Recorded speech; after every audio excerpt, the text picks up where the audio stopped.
شب جمعہ اور جمعہ درود پاک پڑھنے کی فضیلت کیا ہے؟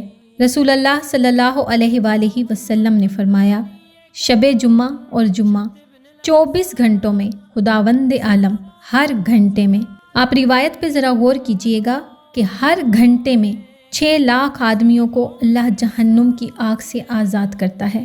جو شخص شب جمعہ اور جمعہ کے دن اس طرح سے درود پاک پڑھے، اللہم صلی علی محمد وآل محمد وعجل فرجہم، روایت میں ہے جب تک قائم آل محمد کا دیدار نہ کر لے وہ مرے گا نہیں۔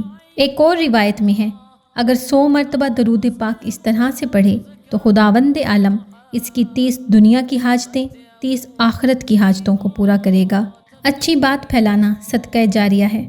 زیادہ سے زیادہ اس ویڈیو کو اپنے فرینڈز، اپنی فیملی کے ساتھ شیئر کیجیے گا۔ میرے چینل کو سبسکرائب کیجیے گا اور ساتھ لگے بیل نوٹیفیکیشن کو ضرور آن کر لیجیے گا۔ اس سے میری آنے والی ہر نیو اسلامک ویڈیو آپ تک پہنچ سکے گی۔ شکریہ۔